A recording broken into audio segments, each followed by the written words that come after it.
You're listening to ProdCast, the personal productivity podcast from CRM Audio with Matthew C. Anderson and Joel Lindstrom. Thanks to Kingsway Soft. Kingsway Soft's the leading integration solution provider. It offers solutions that make data integrations affordable and painlessly easy. Kingsway Soft is a leading provider of Microsoft Dynamics integration software, including Dynamics 365, CRM, AX, Nav, GP, SL, as well as many other applications, such as Marketo, Dropbox, QuickBooks, and Salesforce. Whether you need one solution or several, Kingsway Soft works easily within the SSIS platform to make your integration process as quick and easy as possible. We've been hearing a lot more of you with the Implement This going on. Oh, I am absolutely, man. I'm excited to be doing that podcast with Britta. It's a lot of fun. It's very different from this one, but a lot of fun nonetheless. I like it because it fills a gap, which we have a lot of stuff for administrators, developers, and configurators, but you're touching the actual users, so that's a good thing. Mm-hmm. Right on. But let's be productive here and get to the topic at hand. So, are you an Evernote user or a OneNote user? Oh, boy. Well, I have a storied history with both of those, and I use them both in very different situations. So if you're asking me from a work perspective for my, regular job, I am 100% a OneNote user. That is what I use. That's what I've used since the early 2000s. If we're talking on a more personal level, I end up using Evernote. And I will staunchly defend using both of these tools. So what's the difference? Well, other than the name. Yeah, so starting off, both of these tools fill the same basic gap, right? Which is being able to collect notes about different things in a notebook type of format. And you can do that with pictures and text and audio and a whole range of different things. But for me, there's a couple of pretty fundamental differences in how the two of these function. First off, the OneNote versus Evernote kind of format. When I think about the logical containers of how you're storing this information, OneNote is very much notebook focused. Now, Joel, I'll start out. Are you a OneNote user? Yes, I'm a OneNote user. I don't consider myself a good OneNote user. I've had similar problems with both Evernote and OneNote in that the lack of defined structure I find a little frustrating sometimes, just because you have to bring the structure to your notebook, whether it's Evernote or OneNote, mm-hmm. And I find I get lost and abandon my notebooks frequently. Yeah, well, and so it's interesting even as you kind of talk through that there, because there's not a good formalized structure for either one of them, but the way they kind of self-organize is a little bit different. And that's what'll bring me back to what I was about to launch into, which is OneNote is very much structured around notebooks. And each notebook is its own kind of self-contained unit. And within that notebook, you might have sections, you might have pages, you might have grouped pages and sub-pages, that sort of thing. But it is... If you think of the logical unit of how do you kind of transport those things, what is the container, that's at the notebook level inside of OneNote. Now, if we flip over and look at Evernote for a second, the container, that logical container, is a little bit different. And specifically in Evernote, the core logical container is a note, the note itself. And it is almost like each note is its own kind of database entry into this very searchable repository, but everything is much more organized around the individual page. So as we look at this, it's not obvious to a user when they first start looking at it. When you look at Evernote, you look at OneNote, they both have notes. They both have some concept of notebooks and so forth. But But when you really start digging into it, the notebook structure of Evernote is really just a way to group pages together. There's not a lot to it. Whereas in OneNote, it's much more of a binder or a collection of a bunch of notes together. And it's a pretty fundamental difference. I mean, does that kind of make sense at a core level, that structure? It does. And I think, though, that structure is led to the one major time when Evernote let me down. Okay. And that is having everything kind of it be like OneNote. I was using it back in 2012 for a major life event, and using it as a way to do kind of a diary with pictures and things like that. Okay. And I think I hit some kind of note size limit, and it corrupted the note, and I lost it. Oh no. And it was like it got hung up in sync to my phone or my computer, and I was able to recover like half of it. But yeah, that was the day I stopped relying on Evernote. And maybe it was I was using it wrong, maybe that's changed in the last 5 years. But yeah, it was not a fun experience. Oh, that sounds really rough. I've not had a loss like that in using Evernote or OneNote for that matter, but I do know that within Evernote, individual notes can get rather big, and part of their what's available online versus offline, and when you're editing it, when notes get bigger and bigger, they do have a little bit more potential for having issues around them. Now that said, I think the spirit of how Evernote notes are best used, and this is kind of a personal best practice, is around having them be very much bite-sized, and the way that they are kind of grouped together is through the way you tag those, and you may have a bunch of notes with the same tag.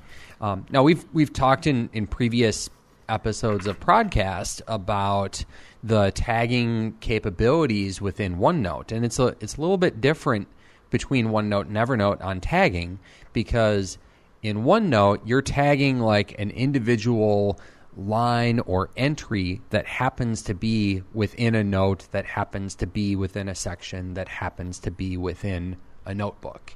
So when you end up doing searches for tags, you could be looking for it's not tagging it at an entire note level. It's tagging it at a specific point in some note that happens to be in each of those containers.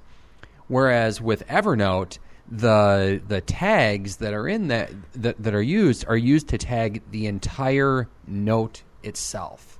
And in doing that, it becomes really important to have a bit of a strategy in how are you actually going to categorize your notes in a way that makes them easier to find later. And I find that I need to have a little bit more structure in how I categorize my Evernote notes to be able to make them as searchable and findable later as possible. Whereas with OneNote, I'm a little bit more loosey-goosey about that in how I'm going to find them later.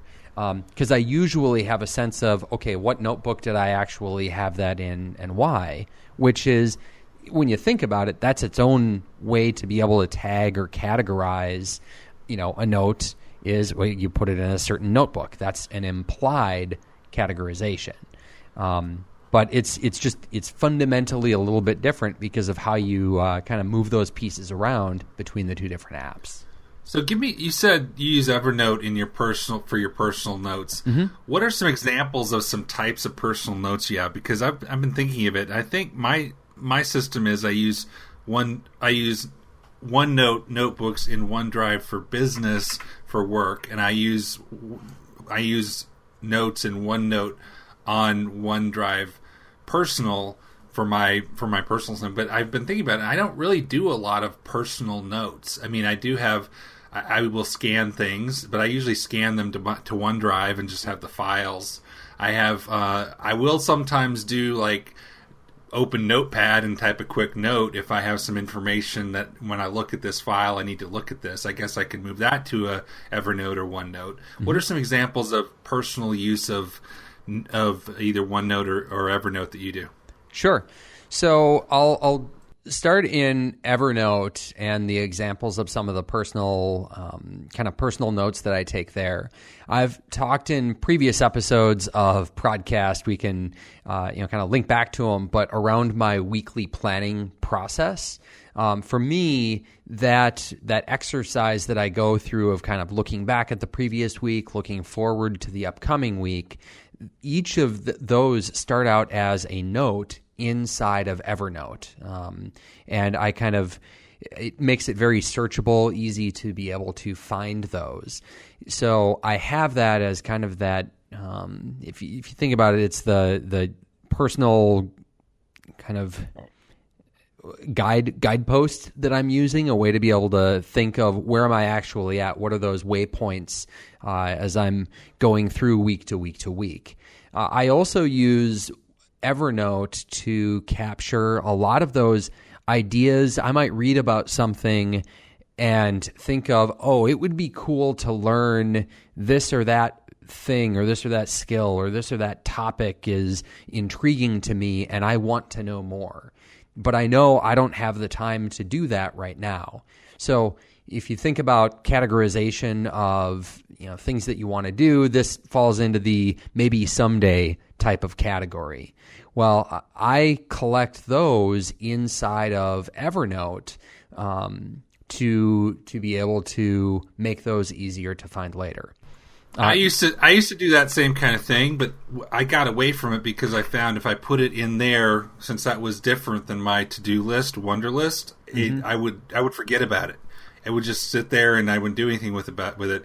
I use Wunderlist, even though they're not really advancing it anymore. I still use that and have different folders there. Yeah. And if it's something like a goal or something I want to learn more about, I will put it there because then it's tied into my to-dos and I can actually tie to-do items to it. Yeah, and that really makes sense to me, and I don't think that's a bad approach in any way. A part of my weekly prep is to think through, do I have what kind of chunks of time am I going to have to put toward something that I'm interested in? And once I have a sense for, is it going to be an hour? Am I going to have 6 hours? Whatever that is, I can look through my Evernote list of, nice things to do maybe someday and actually put the thing into, formerly Wunderlist, I'm using Asana now, okay, this week I'm actually going to put this as a task, which is that tangible thing that I'm going to do based on this thing that I think maybe someday I would like to do. Okay. So then, that makes sense. Yeah, and then there's another category of how I use some of the Evernote stuff more on the personal side is I wouldn't call it a home inventory necessarily, but it's more of those little things that I always want to remember about my house. So what is the furnace filter size that I have? Well, I have that stored as a note inside of Evernote, tagged with other information about the house. I have another note that is details around room sizes. I have another one around another note that has details. We have a rental property, so it has similar things for the rental property. For those lamps that take really funky sizes of light bulbs, the light bulb information, what's the actual, kind of the details about the type of bulb that will fit in there. Additionally, I will track when I get a new device, gadget, gizmo, whatever, if it has a manual, I will go online, I will download the PDF copy of that manual and stick it inside of a note in Evernote. That way I can throw away the physical copy. I never have to worry about searching for or finding that again. And one of the beauties of Evernote as a premium subscriber to Evernote is that it will go through and do the OCR conversion of that entire PDF file. So when I want to search for something later, my search in Evernote is also going to return to me, information from inside of the PDF file without me having to open it up and go find what page that's on. I'm so glad you mentioned that, because people have laughed at me for doing the same thing with manuals. Mm-hmm. I've got a manual folder where I've got the manual for my Hamilton Beach crock pot. Mm-hmm. You never know when you need that, because I bet it has a couple recipes in there too. Yeah, somebody broke the lid and I had to buy a new one, and because I did that, I was able to find the right piece. Mm-hmm. But I keep those PDFs on OneDrive, and I can search them and all that. So again, that the takeaway is use what works for you, because you standardize and Evernote works for you. I have my personal home details in my 1Password.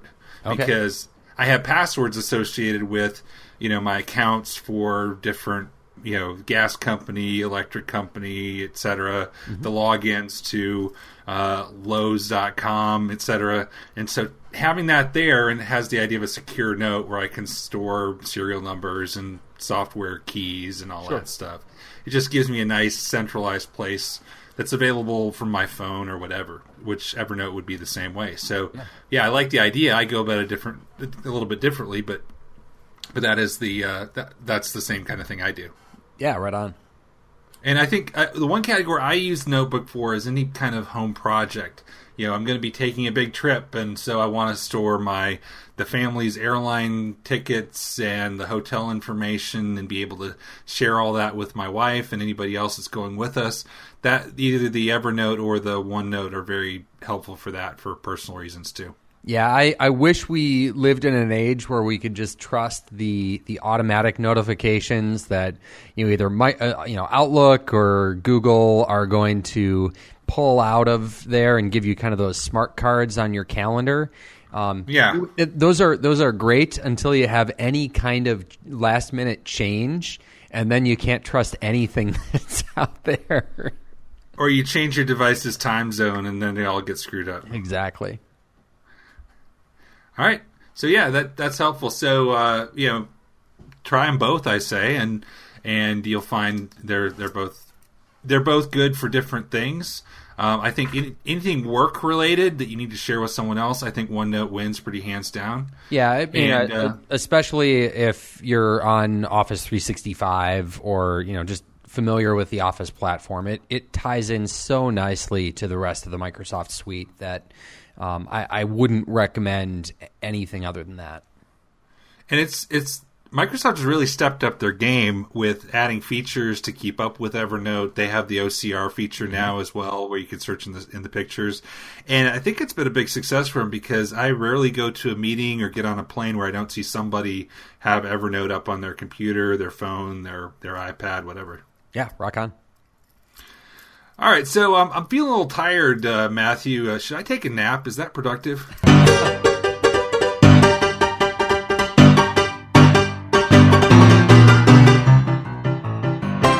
Oh, you've hit on a tough one for me, Joel. I mean, if we listen to the tips that are out there of different ways to be more productive, I'm supposed to tell you yes. The answer is absolutely yes, Joel.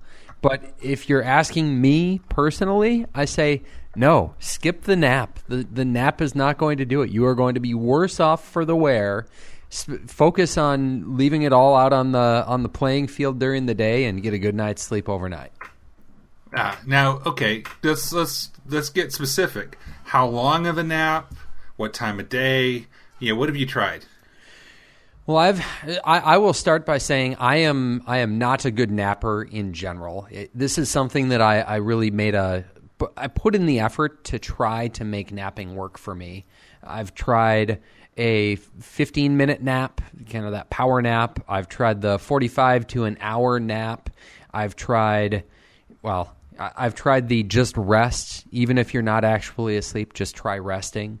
And I find that the third one there is probably the most effective for me, just because it's, I don't know, almost an opportunity to meditate as much as it is to sleep. But if my brain goes into sleep mode for 15 minutes, 30 minutes, 45, an hour, and then I try to get back into being productive, I'm lost. It's So I wonder if there's a cultural thing, like if you lived in Spain or someplace where they have siestas. Is that something that would be different if you were more accustomed to taking a regular nap like that? I'm not going to venture a guess on that one. I would like to. I mean, if you're offering me a position in Spain for the next couple of years to be able to test that out, I don't think I'd complain. It must be a frequently searched for topic because I just typed into Google ideal length of, and the first choice was nap. And according to some study somewhere, the ideal length is between 10 and 20 minutes. I think the idea is to do that, but without getting to the deepest levels of sleep.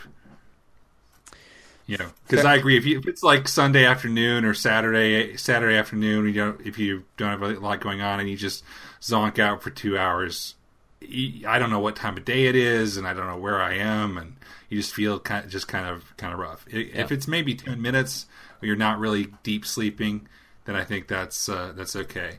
I did have an app. I don't use it. I don't use it much at all anymore, but it's called Pizziz, and the idea is it's a nap app, and the idea is it gives you this nice calming voice. One of the options is to do a nap where it will calm you to sleep with this guy with rich deep voice, and then he gets louder at the end to wake you up. Okay. And why did you stop using this app? I felt awkward sleeping at work. You know, even if it's during a lunch break, two things is you just feel if somebody walks by, sees you sleeping at your desk, you don't know what they're going to think. And secondly, there's enough people who I've pranked in the past that I'm worried they would try and do something to me if I was sleeping at my desk. Well, what goes around comes around, huh? Absolutely. Absolutely. How about you? Have you tried napping in an office before?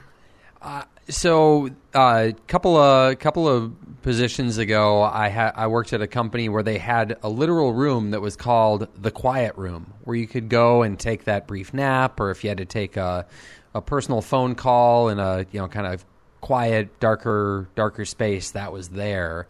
But yeah, I was worried about what other people might have used the quiet room for. So I didn't spend much time in there. Okay. That's weird. I've never heard of a company that had a nap room before. Mm-hmm. Other than like the fire station. Fair enough. All right. Well, thank you, Mr. Anderson. Absolutely. Stay productive. Stay productive, Joel. This has been ProdCast, the personal productivity podcast from CRM Audio with Matthew C. Anderson and Joel Lindstrom. You can follow Matthew at his blog, connectingthedata.com, or on Twitter at MC Anderson. You can follow Joel Lindstrom on Twitter at Joel Lindstrom. You can subscribe to the CRM Audio network of podcasts on Apple Podcasts, Google Play Music, SoundCloud, Stitcher, TuneIn, or any place else that offers fine podcasts.